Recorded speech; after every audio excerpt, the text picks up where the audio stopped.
Tonight, waiting for flu season to go away. We spent almost 15 hours. Completely frustrating, aggravating, extremely tiring. Waits stretching for hours at some local hospital emergency departments. People temporarily placed in hallways and dining rooms as the high number of respiratory virus cases puts pressure on an already overburdened system.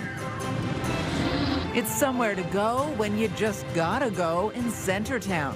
We're working on a robust plan. Either way, it's very clear that we need these facilities. A new public washroom going up at Somerset and Bank, the city says will fill a need, even as it flushes a plan for a high-tech self-cleaning option.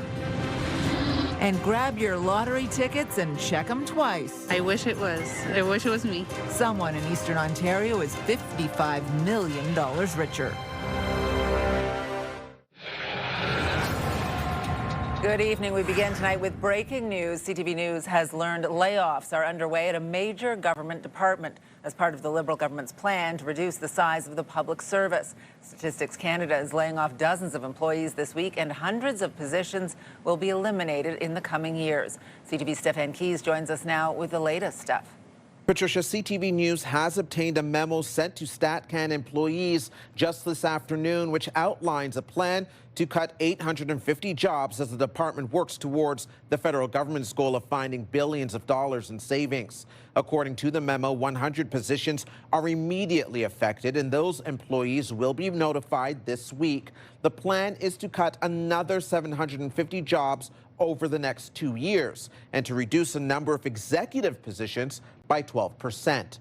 In order to achieve those targets, the government is notifying 3,200 employees that their job may be impacted in hopes that many will voluntarily leave in order to reduce the number of layoffs. The government is offering early retirement incentives and voluntary departure programs to some workers. The size of the department has grown in recent years. In 2019, there were 5,400 employees under Statistics Canada. In 2025, there were more than 7,200.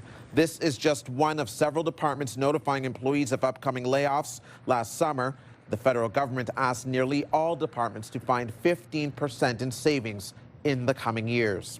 In a statement, StatCan confirms the layoffs and says affected employees will be notified within the next 2 weeks. According to the memo, employees who are impacted will be told by their managers. Patricia. CTV's Stefan Keys live for us tonight. Thank you. We have extended coverage of the layoffs at StatCan, and there are more stories online about potential layoffs elsewhere at ctvnewsottawa.ca. Well, turning now to the ongoing pressure at Ottawa hospitals as flu levels remain high, healthcare workers are having to treat patients in unconventional spaces, and some patients are reporting emergency department wait times of over 14 hours. CTV's Austin Lee joins us live now with more. Austin. Well, Patricia, hospitals across the province are near or even above capacity in some cases, forcing many to find some creative solutions. At the Ottawa Hospital, an old ambulance bay is now being used to treat up to 20 patients, while at the Queensway Carleton Hospital, some patients are receiving care in hallways and in dining areas. Completely frustrating, aggravating, extremely tiring. When Ken Saunderson and his wife went to the Queensway Carleton Hospital last week, he didn't expect to wait for so long. We spent almost 15 hours, 14 hours and 3/4, from parking lot in to parking lot out. Saunderson says his wife was told by her doctor she needed to go to the hospital for an IV with antibiotics to treat a skin infection. And she's far from the only person needing hospital care. In a statement to CTV News, a spokesperson for the Queensway Carleton Hospital says hospital occupancy right now is at 114%, with medicine units at 133% and 27 patients in the emergency department currently waiting for an inpatient bed.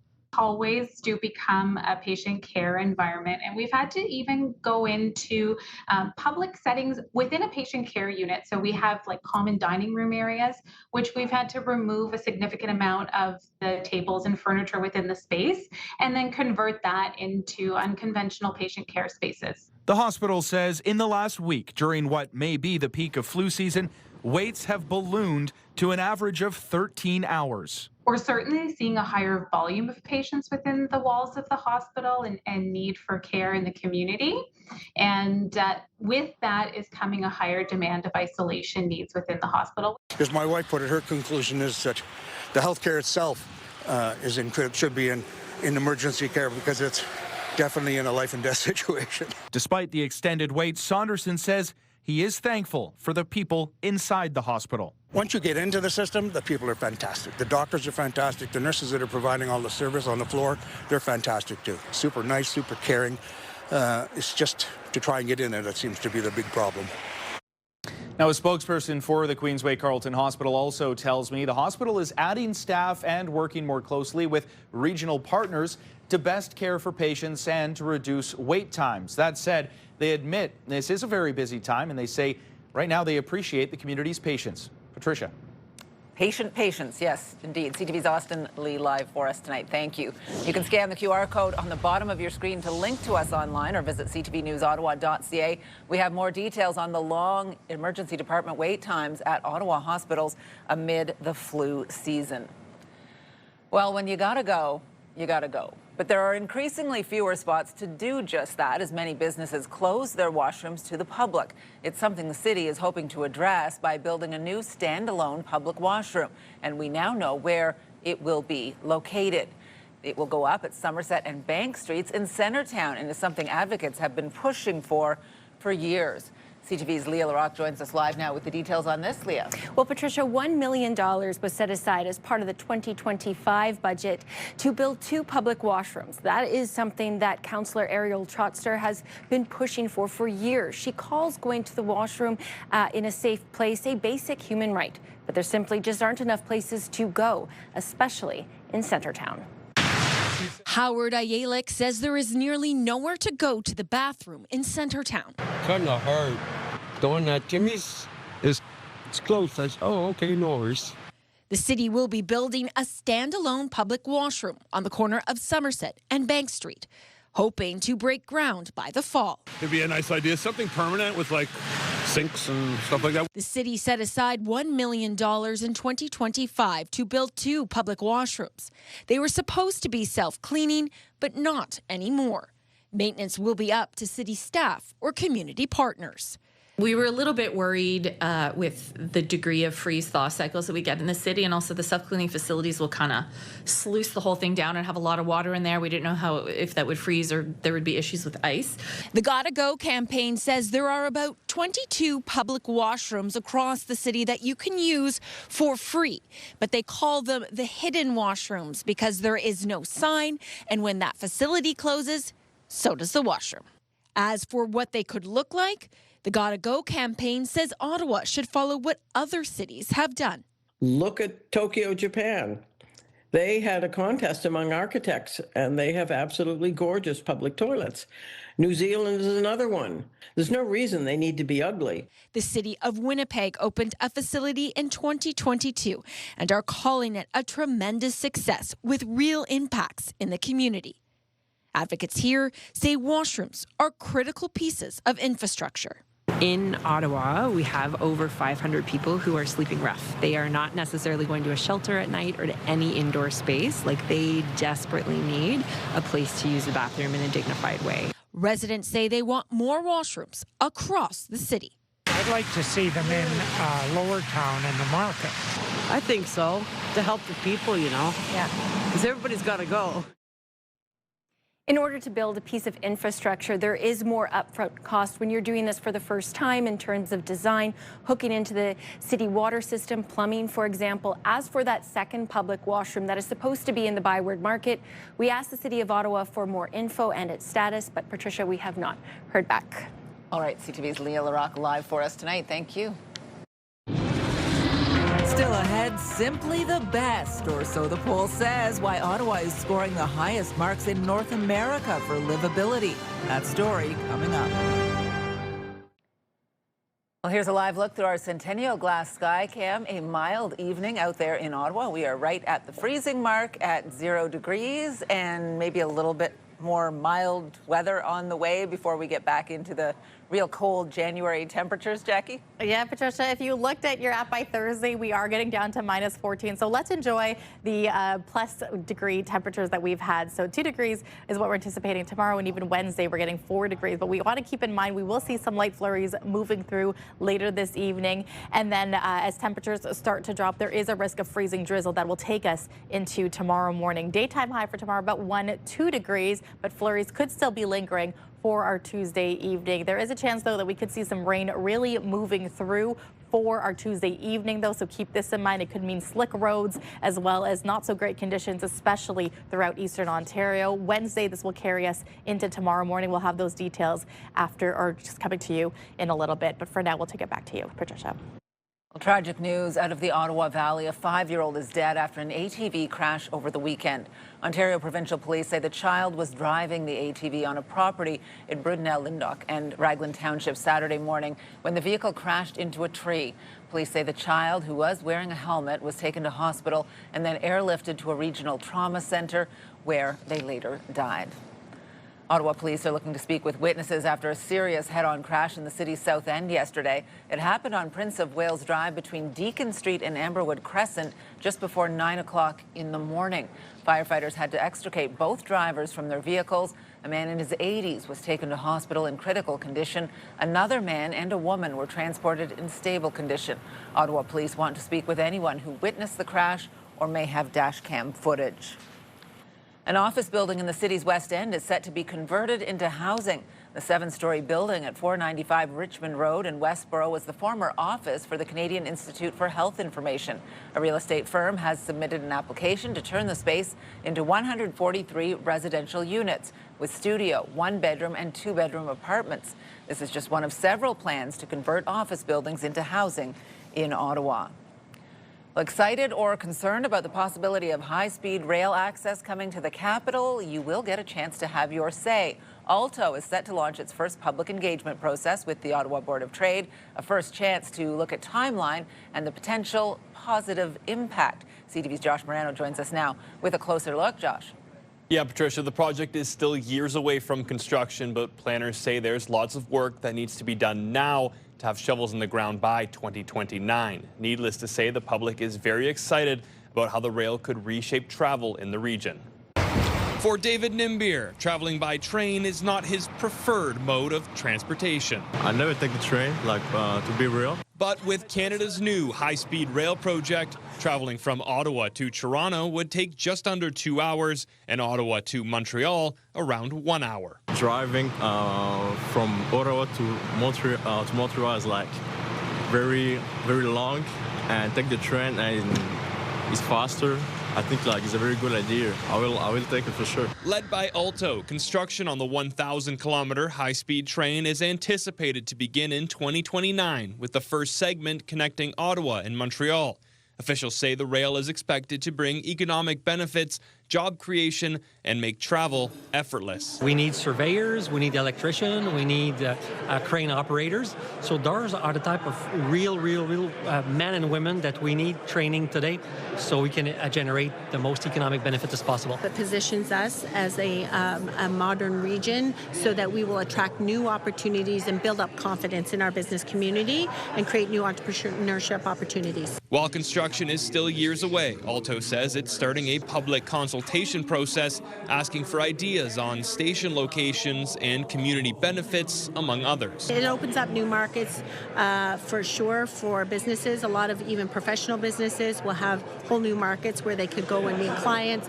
People could live in one city and work in another. If construction is to start in 4 or 5 years, we need to start preparing today because we need all the resources there are out there. So please be ready because we need your support. For Nimbier, he says he'll be making the most of the new high-speed rail once it's fully operational. I'm going to be very often in Toronto now, so because only 1 hour, so I'm excited.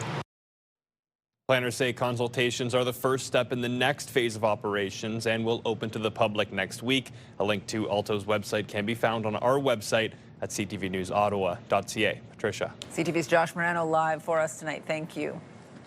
Well, nurses and personal support workers are protesting against planned job cuts at the Royal Ottawa's long-term care facility. Ho, ho! Members of CUPE rallying today outside the Royal, saying planned cuts will affect both patients and staff. The union says 15 positions will be eliminated. The Royal did not confirm that, but says the staffing changes are part of routine workforce planning.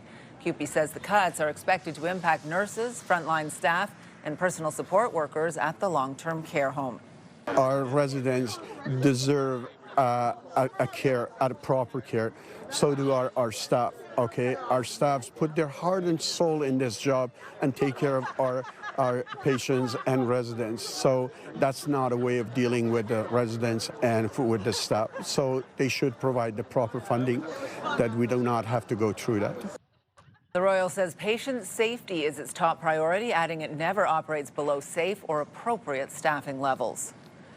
Well, turning to the latest on the situation in Iran, human rights groups say more than 500 people have been killed in nationwide protests as the regime continues to block internet and cell phone access.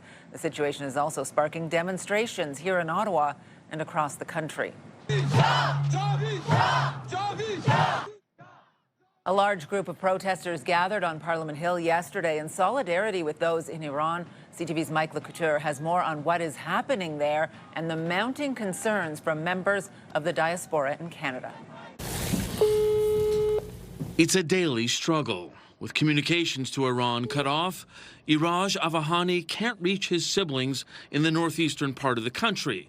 Even more concerning, his nieces and nephews have gone missing. You cannot imagine what's going on, and if the phone, they said, okay, he's dead or he's in the jail. We hope he's in the jail.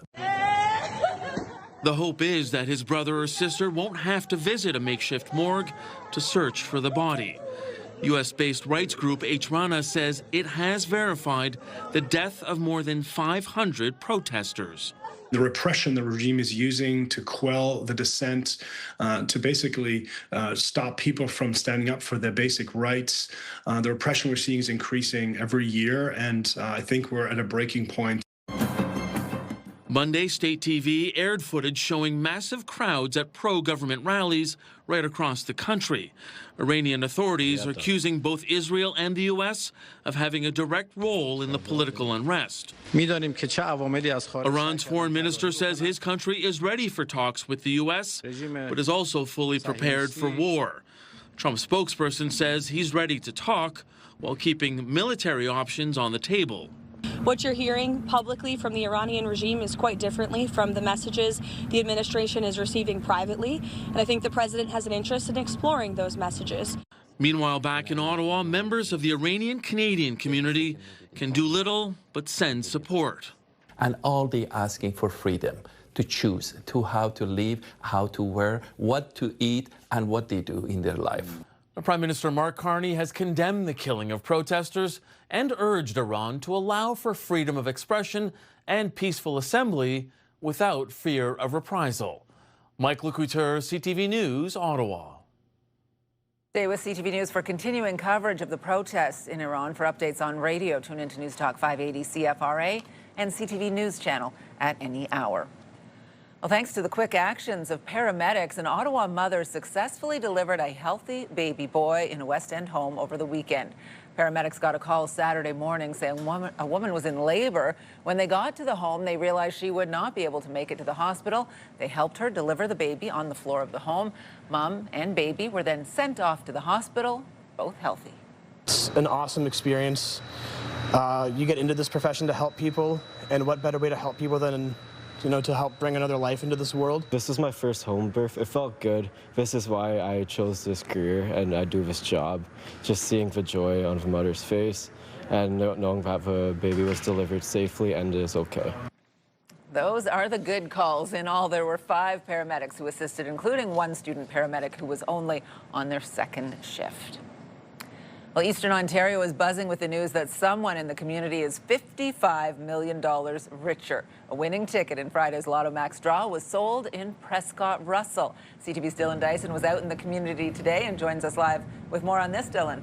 Well, Patricia, we don't know too much at this point. OLG says it does know where the ticket was purchased and now is just waiting for the lucky person or people to come forward.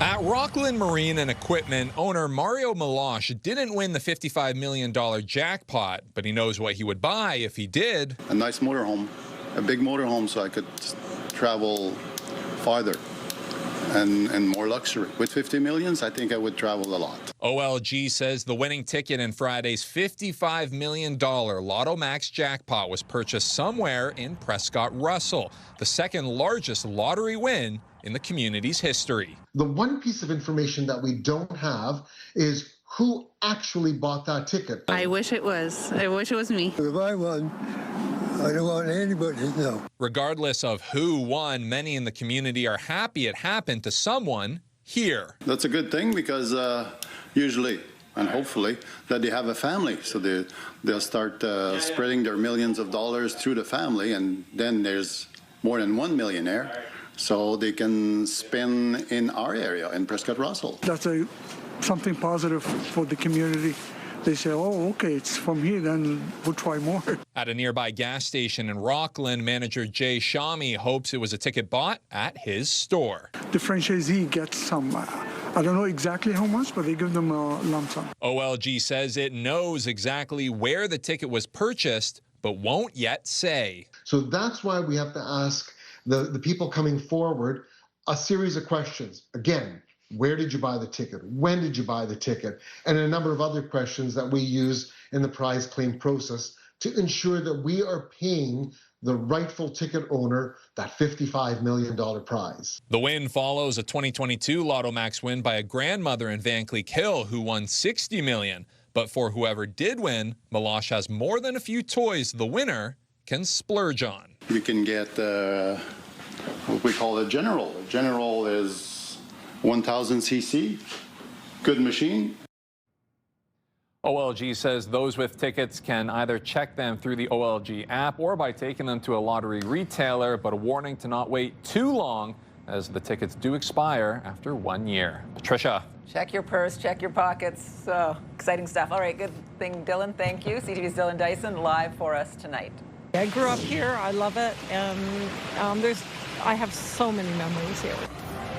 Well, still to come, we all complain about it every day, the weather, the transit, but turns out our home sweet home may look pretty good to people elsewhere. We'll tell you on which list Ottawa gets top spot coming up. Jackie. Thanks so much, Patricia. Well, temperature is also looking pretty good as we head into our overnight, -1, so it's pretty mild for considering we are in the middle of January. Flurries, and there is a risk of freezing drizzle into the overnight hours, but tomorrow we're still going to maintain those mild temperatures. 2 degrees is our daytime high. Here's a live look through our Centennial Glass Sky Cam showcasing downtown Ottawa. It's about 0 right now. Flurries tonight should clear just after midnight as temperatures drop. Again, a reminder, there's chance of risk of freezing drizzle. Today's snow report brought to you by Centre Volage. Rediscover the new Volage. And here is today's snow report at Vorlage. That nice fresh snow on the ground, couple of centimeters worth, adding to a pretty solid base. And 4 out of 4 lifts are open to skiers. Elsewhere in our region, at Camp Fortune, just 1 of 7 lifts and 5 runs are available. 2 lifts and 13 runs at Edelweiss. Over at Mont Cascade, 5 of 6 lifts and 13 runs. And at Calabogie Peaks, 3 lifts and 16 runs.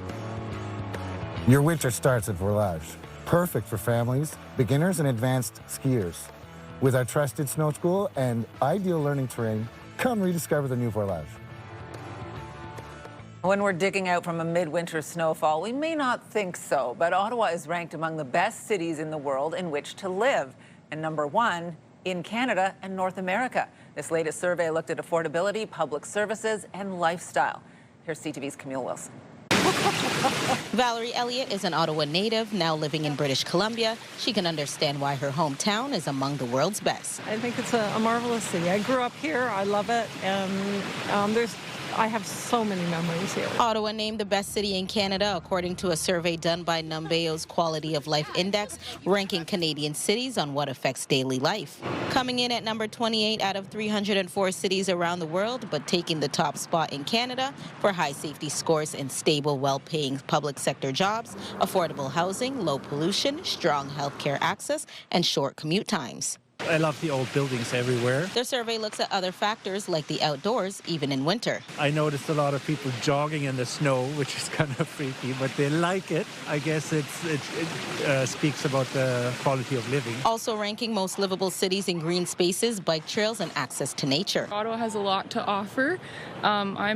I love the outdoor rinks, the canal, and all that, being a figure skater. So to me, there's always something to do outside with like exercise and nature and stuff. Places like this are what makes Ottawa great. This view at Kawiki Point, one of the beautiful things about the city. It's one of the best cities in Canada, but because it's so quiet and safe, I love area. The capital city also drawing in tourists from all over the world. We want to know the city and the snow. The parliament for us is so important to know this kind of beautiful constructions and the history of Canada. And even though the survey describes Ottawa as affordable, people who use public transit may not agree. Public transportation, $4.10 or 15. It's a bit steep, but other than that, I think it's a nice city. For Elliot, there's no place like home. Some of the neighborhoods really feel wonderful. It's everything that I remember it to be and much more. Camille Wilson, CTV News.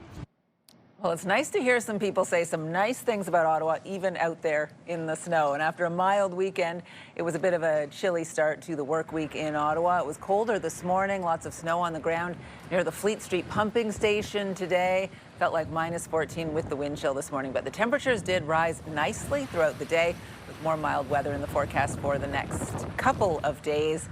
That light, fluffy snow out there earlier today, so certainly transforming things into a bit of a winter wonderland, Jackie. It is, and it's going to be nice for the next couple of days because we're still in the positive side. I'm not quite looking forward to the end of this week where temperatures are going to get down to minus double digits, and that's the daytime high. We'll have more on that in a bit, but right now, as we take a look at conditions right now, about 0, cloudy skies. We are anticipating some flurries to move through later this evening. Should clear by the midnight hour, but again, we are anticipating a little bit of that white stuff moving through eastern Ontario. -1 here in Ottawa, really for much of eastern Ontario. Slightly different in Maniwaki, -2. Mont-Tremblant at -3. And then when we look at tomorrow's daytime highs, we are still sitting or hovering around the freezing mark, but still on the positive side, 3 degrees in Kingston as well as Trenton, 2 degrees for really most of eastern Ontario. Gatineau about 1, Petawawa 1 degree as well. Across the country, it is a little bit different as we look towards our friends in Atlantic. -4 in Fredericton and Charlottetown. Here in Ontario's temperatures have started to drop significantly from what we have seen from the last several days. So -3 in Sudbury, -3 in Timmins. But our friends on the prairies, a different story. Things are much warmer than what we have. 11 in Calgary right now. Edmonton at 7 degrees. Still warm for Saskatoon and Regina at 2 degrees. But really, the cold front really moving in through here in our region. Taking a look at the weather tracker here, we can see that we are anticipating flurries in the evening for Tuesday moving through, but then we're going to get that wintry mix. It's going to carry us well into Wednesday in the daytime, so you'll see a little bit of rain, freezing rain, and flurries moving through. And then Wednesday evening, that's when we can anticipate between 5 to 10 millimeters of snow moving through for our Thursday. Now, this 7-day forecast brought to you by Davidson Hearing Aid Centers, celebrating over 80 years in family business. We can take a look that Wednesday, anticipating again the overnight hours, 5 to 10 centimeters of snow. And this is an early forecast, but you can see that we'll start off with rain for Tuesday into Wednesday because the temperatures are so warm. Then as temperatures dip, -14 the daytime high for Thursday, and then -17 the overnight into Friday. That's when ideally we will see the return for some sun. So it will be wet, it will be cloudy, it'll be rainy for at least the next several days. Patricia. Just realizing I didn't really look at the forecast when I made some plans for this week, so I have to reevaluate a little bit there. Just a little bit. Thank you anyway, Jackie. Back center with a hard shot, and a good stop made there by Reimer. That's a great play.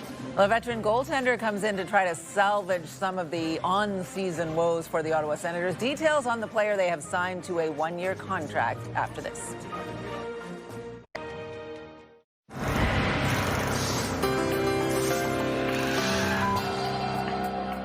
In tonight's big picture, one of the world's most active volcanoes is putting on a show again. Glowing lava was visible inside the Kilauea volcano on the Big Island of Hawaii late last night into early this morning. The crater is more than 4 kilometers long and 3 kilometers wide.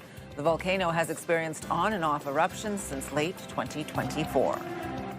Well, now some other stories you need to know right now. The late Paul Dewar, who was a popular MP in this city, is being honored in a new way. CTV's Stephane Keys joins us with more on that and other stories. Steph? Patricia, the former MP for Ottawa Centre, died in 2019 from glioblastoma. It's the same cancer that killed Gord Downey, and now his name will be mentioned quite a bit, finding a home on a well-used building in Ottawa's West End.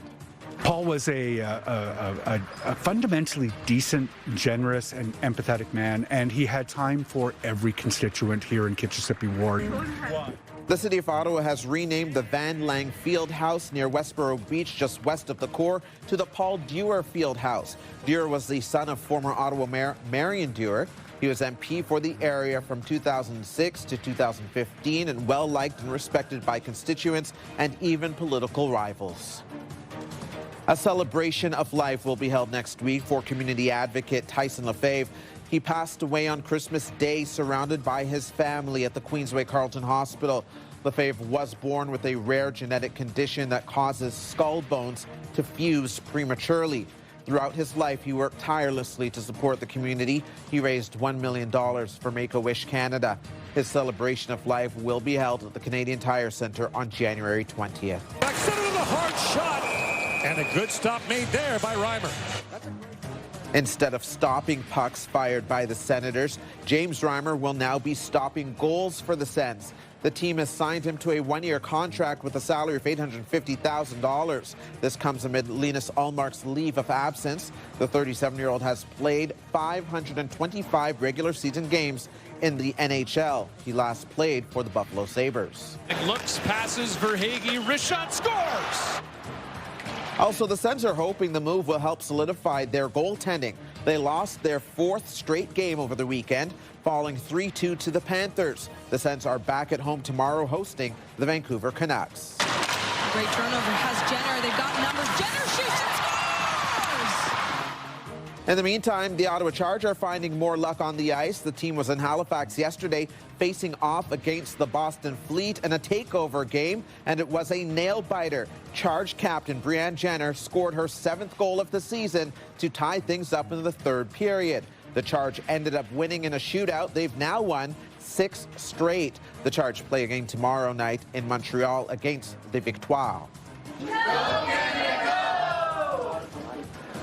Skate Canada and the Canadian Olympic Committee have announced a roster of Team Canadian figure skaters for the upcoming Winter Games. Ice dancers Piper Gillis and Paul Poirier will be making their 3rd Olympic appearance. 5 Canadians will be making their Olympic debut. The Milan Cortina Olympics gets underway on February 6th.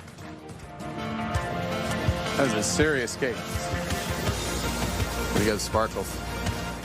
Don't worry. That's Prime Minister Mark Carney trying his hand at a new skill, skate sharpening. The Prime Minister posted this short video to social media yesterday. He thanked local skate sharpening shop Be Sharp in Nepean for letting him take a turn behind the machine, and said the smell of sharpening skates took him right back to his childhood days at the rink, Patricia. I guess it would. Certainly. Takes me right back to a very busy Nepean Sportsplex and sending my son in to change while I was racing to get the skates sharpened and then ferrying them in to him. And I never liked the sound, though. No. A little grating. All right, thank you. We're seeing more and more people that are using their credit to cover off those little necessities in life, and the problem is that's a bad cycle to be in. Well, just ahead, a new survey paints a dismal financial picture for many Canadians heading into 2026. Get the latest live local breaking news. Sign up now for our morning and evening CTV News Ottawa newsletter. The best local content from CTV News, Your Morning Ottawa, and News Talk 580 CFRA. Get it all in one place. Sign up now at ctvnewsottawa.ca. The CTV News Ottawa newsletter is brought to you in part by CAA Business.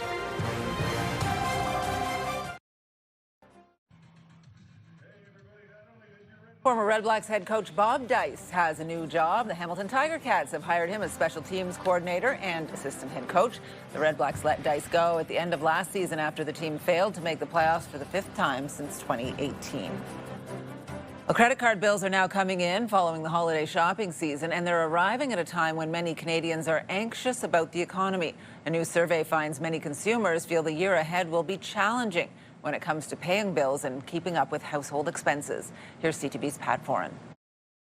If you're feeling stressed about your finances, you're not alone. Many people are concerned about the rising cost of living heading into the new year. The salary is not sufficient to cover the basic necessity now. I'm barely paycheck to paycheck for years. Not a good place to be, but I think it's pretty common. According to the MNP Canadian Consumer Debt Survey, 71% expect the cost of living to worsen, 59% believe the overall economy will worsen, and 51% believe Canada's relationship with the U.S. will also get worse. There's a lot of negativity and pessimism out there. Whether it's paying your rent or mortgage, shopping for a new car, or buying groceries, the year ahead brings with it mounting financial challenges. For many, it's not one part of the economy, it's all of it. Whether it's interest and inflation, housing, job market, overall economy, the cost of goods. The Credit Counseling Society says one area of growing concern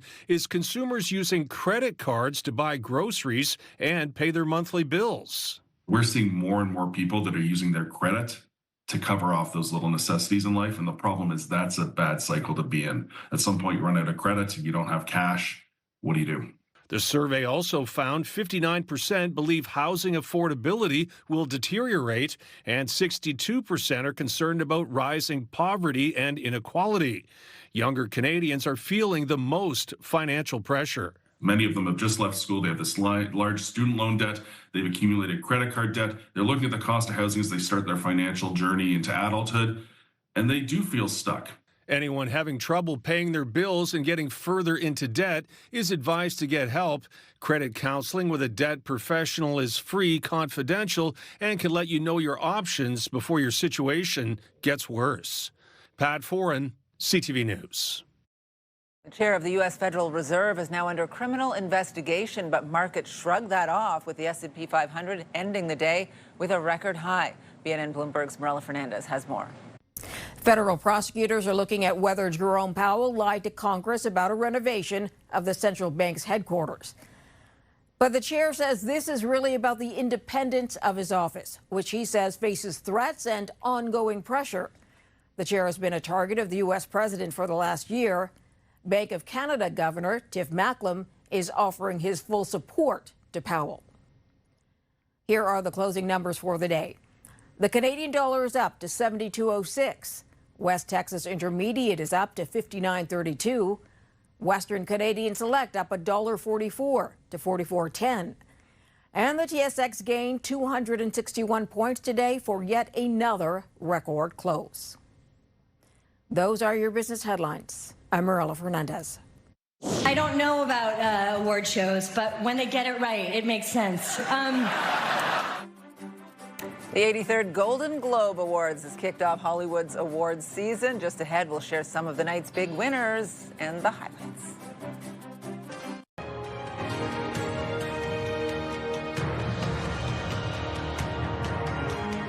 Well, it was a special night for some Canadians at the Golden Globes in Los Angeles. From Seth Rogen's series on Hollywood itself to the writer of an international phenomenon, there was no shortage of homegrown award winners. CTV's Andrea Case has more. Seth Rogen.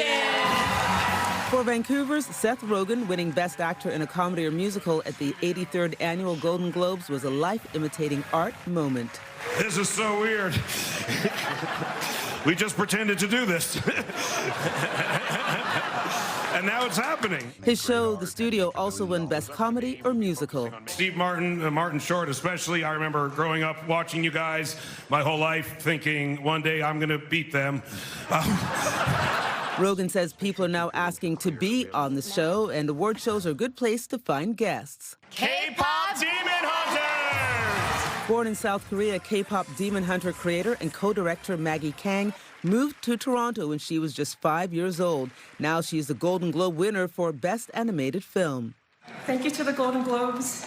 and for everyone who believed that a movie so deeply rooted in Korean culture could resonate with a global audience. The Sheridan College graduate says the now-hit film was 7 years in the making, and within 2 months after premiering in June, K-pop Demon Hunters became Netflix's most-watched film of all time.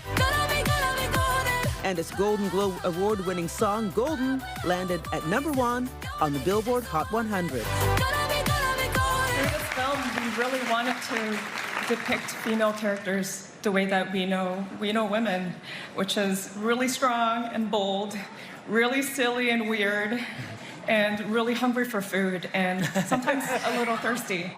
Best Actor winner in a comedy or musical, Timothée Chalamet gave a shout-out to his Canadian co-star, Kevin O'Leary. Here he is the host on Dragon's Den. South of the border, he's a shark. If you would have told me when I was 19 years old, I'd be thanking Mr. Wonderful from Shark Tank. All right, you're laughing, so I got away with that. Thank you, Kevin.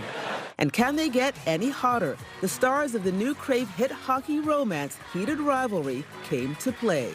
Just take a deep breath and picture everyone in the audience. You know. Crave is a division of Bell Media, as is CTV. Hi, moms. Hi, daughters. We will be seeing each other a lot. Yeah. Andrea Case, CTV News.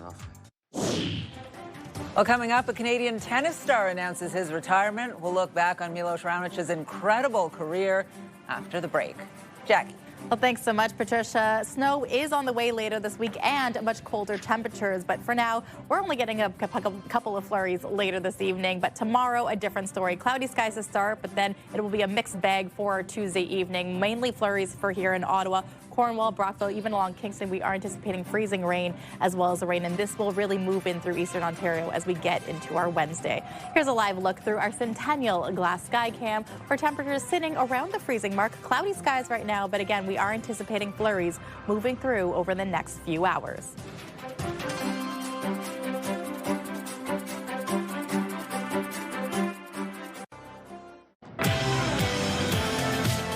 Well, tomorrow on CTV, Your Morning Ottawa, how some companies are stepping in to help as the province adapts to new recycling rules. Wake up the right way with Your Morning Ottawa. It all starts at 6 a.m. Hairstyles, courtesy of Salon Fiorella.